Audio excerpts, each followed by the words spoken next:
Therefore, always stripped of passion we must be found. If life's secret we would sound, but if passion always within us be, its outer fringe is all that we shall see. Let's delve deeper into this. The path that can be walked is not the true path. The truth that can be expressed is not the ultimate truth. The nameless is the origin of existence, and the named is the mother of all things. After these two statements, Lao Tzu introduces the third principle, starting with therefore. To understand this, we must first grasp the significance of therefore. At first glance, it seems surprising because the first two statements don't appear to directly connect to the third in a way that warrants a therefore. The truth cannot be spoken. There is no path that can be walked upon. The nameless signifies existence, while the named represents the world of objects. Therefore, a mind entangled in desires cannot comprehend the depths of life, the mysteries of existence. It can only perceive the surface of life.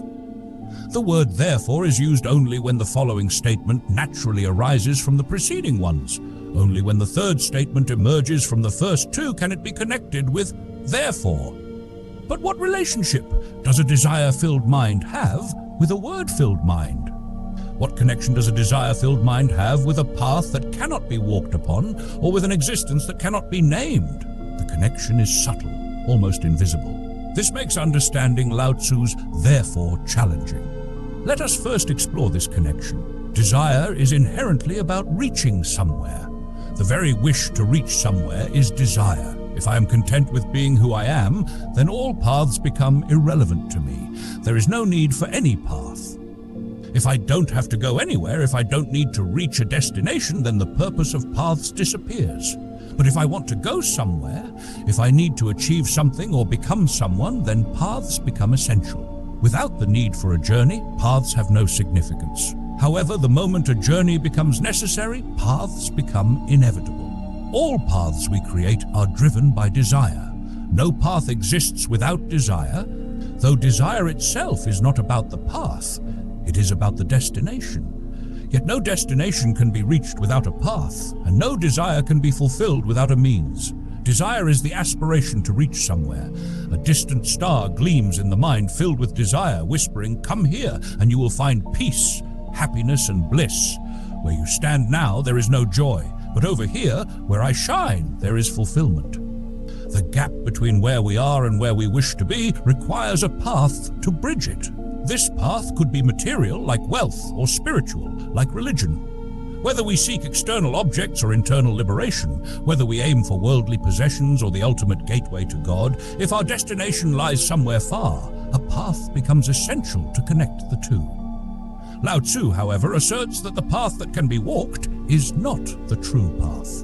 A mind filled with desire will inevitably seek paths, but any path it takes will not be the real one. This means that a desire-filled mind, regardless of the paths it chooses, always treads false ones.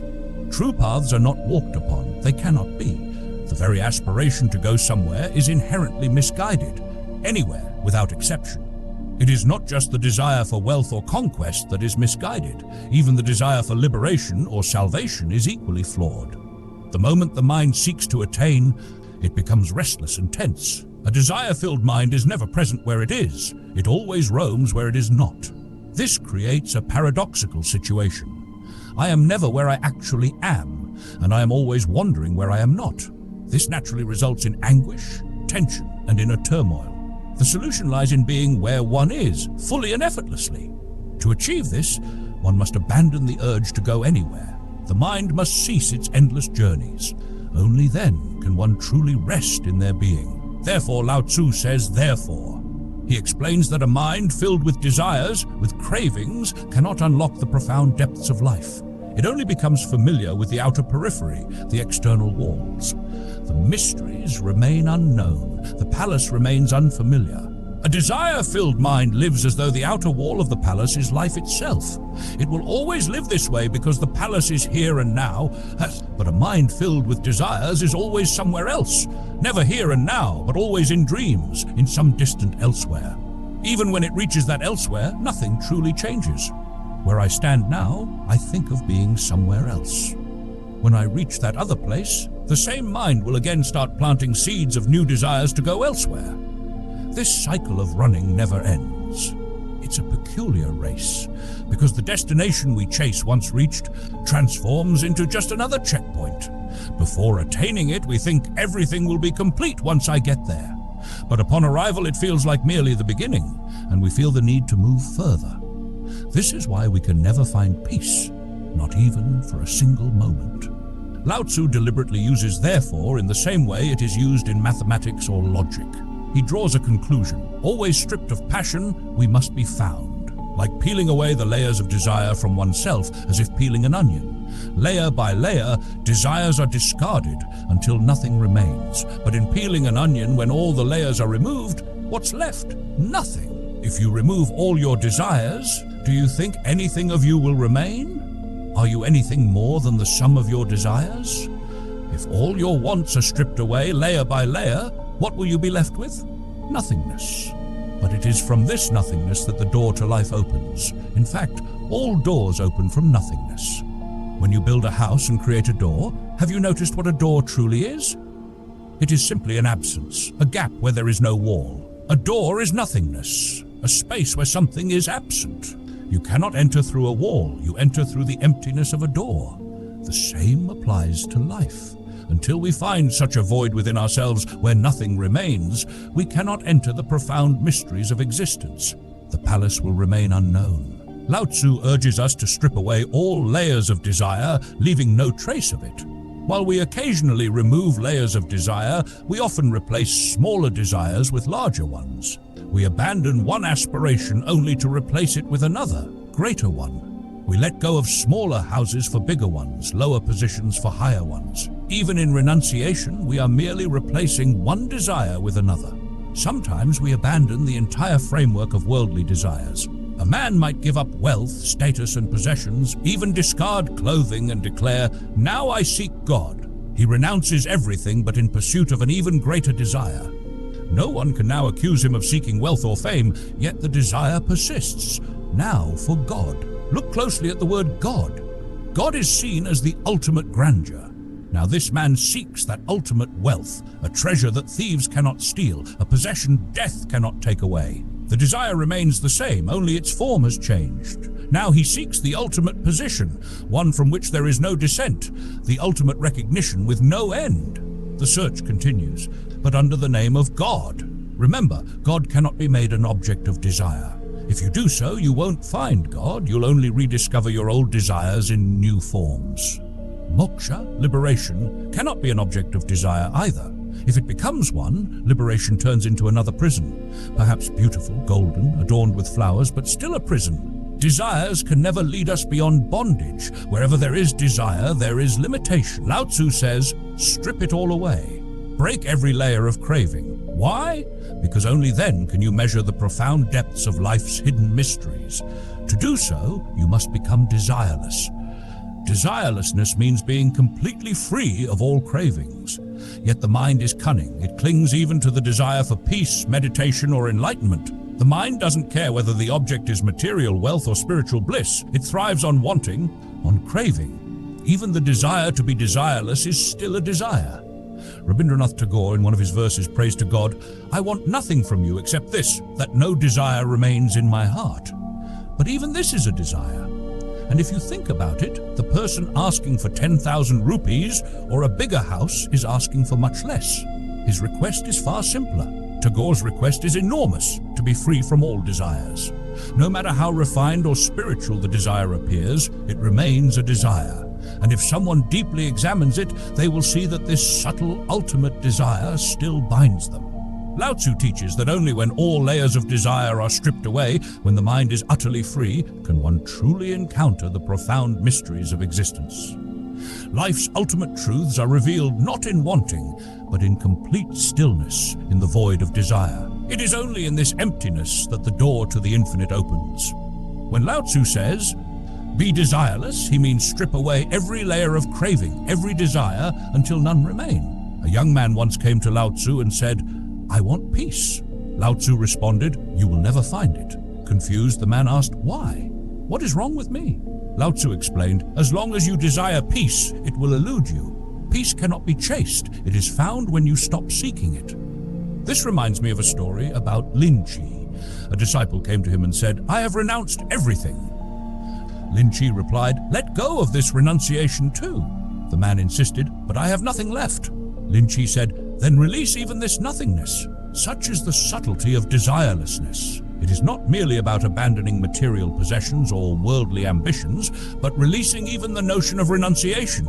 Desire sneaks in through countless doors, always masquerading in new forms. True desirelessness means complete acceptance of oneself as one is, restless, bound, sorrowful, or joyful. There is no question of wanting to be otherwise. Acceptance brings stillness.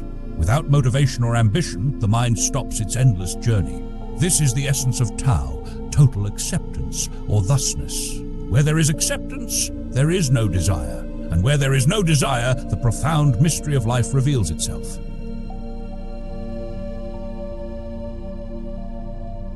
Here is the text as you requested. Lao Tzu explains that desireless stillness is the key to life's depths. The mind driven by desire cannot delve deep. It lacks patience, constantly shifting from one pursuit to another. Such a mind, like a hurried digger, cannot carve a well. It only creates shallow holes. To reach the depths, one must focus and wait. But a mind consumed by desire is always restless, never present. It forever chases the next thing, convinced fulfillment lies ahead, never realizing life exists only in the present. Desire binds us to the future. The present is dismissed as insignificant, but life's treasures are not hidden in tomorrow. They are here, now. Existence is eternal, beyond past and future. The past is merely memory, the future, imagination. Only the present is real. And yet, the present is not a fleeting moment between past and future. It is eternity itself, a constant, unchanging isness. Lao Tzu likens our lives to touching only the surface of existence. We confuse the body, the outer form, with the self. Similarly, we experience life only on its surface because of our desire-driven minds. We live on the periphery, missing the profound core of existence. The desiring mind cannot stop running. It takes nourishment from the past, plants dreams in the future, and remains blind to the present. It moves from one craving to the next, mistaking these pursuits for life. But the essence of life lies in being present, in embracing the isness of the moment. When one lets go of all desires, even the desire for peace or enlightenment, a profound transformation occurs. It is not the absence of something, but the presence of everything, the eternal, the infinite. Lao Tzu's teachings are not about renunciation for the sake of gain, but about complete surrender to what is. Only then can one touch the unfathomable depths of life. Life is the closest thing to us, yet even calling it closest creates a distance. Life isn't near us, it is us. However, the desiring mind is always in search of something far away, something distant. This fundamental divide between the nature of life and the mind is why the two can never meet. Life is here and now, while the mind is always elsewhere, searching. Kipling once wrote that East and West can never meet. Perhaps they might, but the mind and life never can. A person filled with the mind becomes empty of life, while one emptied of the mind becomes full of life. But this presents a challenge, as most of us are so full of our minds that we fail to grasp life at all. We mistake the mind for life, much like someone mistaking stones for diamonds or dried leaves for blossoms.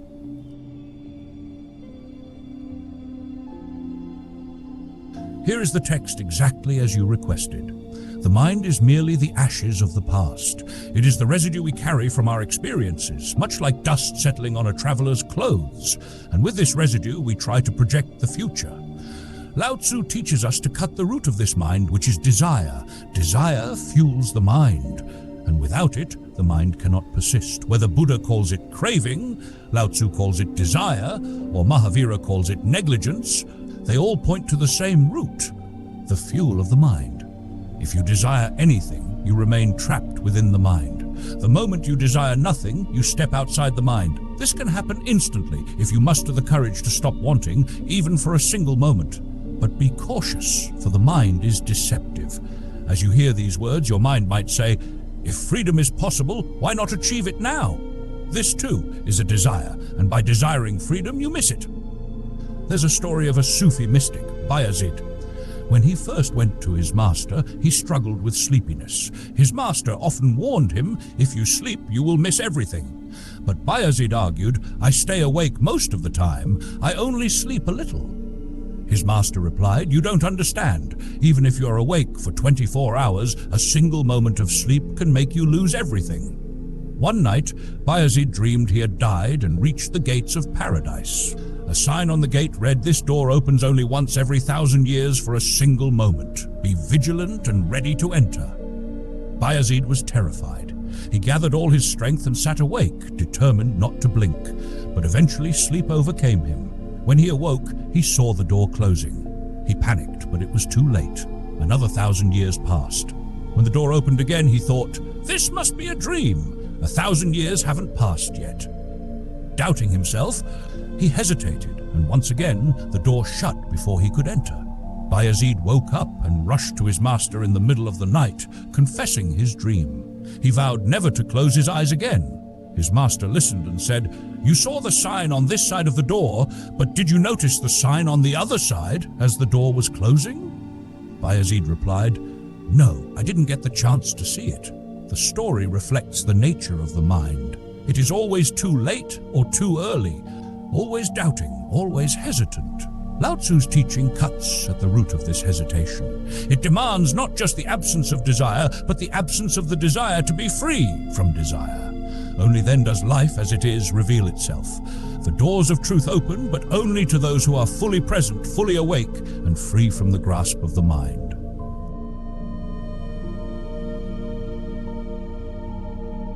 Here is the text exactly as you requested. Bayezid's master once told him, "If you ever dream again, look at the sign on the other side of the gate." When Bayezid asked why, the master explained, "It says that the gate only opens when you are asleep." This may seem paradoxical. Why would the gate open when one is unconscious? If we delve deeper, it is not that the gate opens because we are unconscious. Rather, when the gate opens, it is so profound, so overwhelming, that it causes unconsciousness. If we truly saw what lies beyond, the mind would have no way to survive. The mind, in its nature, fiercely protects itself and creates all kinds of safeguards to avoid this confrontation. A young man once visited Ramakrishna Paramhansa. He was restless and anxious, seeking peace of mind. As his mind began to calm, his anxiety lessened, but after some days he came with a new worry. He said, "My mind is becoming still, and my restlessness is decreasing. But now I fear going deeper. What if I lose interest in the desires of life? What if I no longer care for ambition? What will happen to my growth?" This is how the mind works. When the gate to truth begins to appear, the mind conjures fears to pull us back. It worries about the disruption of its carefully constructed reality. One person told Ramakrishna Paramhansa that his meditation had deepened, but now he was afraid of dying during meditation. He asked, "If I die while meditating, what will happen? Will you take responsibility?" Ramakrishna Paramhansa replied, "Do you think that not meditating will prevent death? If you're certain you'll never die without meditation, then I'll gladly take responsibility for your meditation-induced death. But if death is inevitable regardless, why blame meditation?" Some even worry, will I go mad during deep meditation? As meditation deepens, the mind swiftly finds reasons to stop. The closer one gets to the gate, the louder the mind warns, "Turn back now!" It finds any excuse to prevent further progress. People often seek external crutches, but when given these aids, the same people start thinking that, what's the point of beads, rituals, or robes? These are external. True change must come from within. I am often amazed by the contradictions of the mind. The same person says opposite things at different times and remains blind to this inconsistency. When one is ready to go inward, the mind says, "You can't do it without external help." When given external help, it says, "External aids are pointless, the journey is inward." This is the cunning nature of the mind. It creates excuses to keep us from awakening, to lull us back into sleep. It crafts petty reasons to keep us from seeing the truth. And the tragedy is that we fail to recognize this game. We are so deeply entangled in the mind's deceptions that we don't see how it continuously tricks us, keeping us bound to its illusions. Thank you for joining us on this journey. If this resonated with you, don't forget to like, share, and subscribe for more explorations of timeless wisdom. Until next time, stay mindful and stay inspired.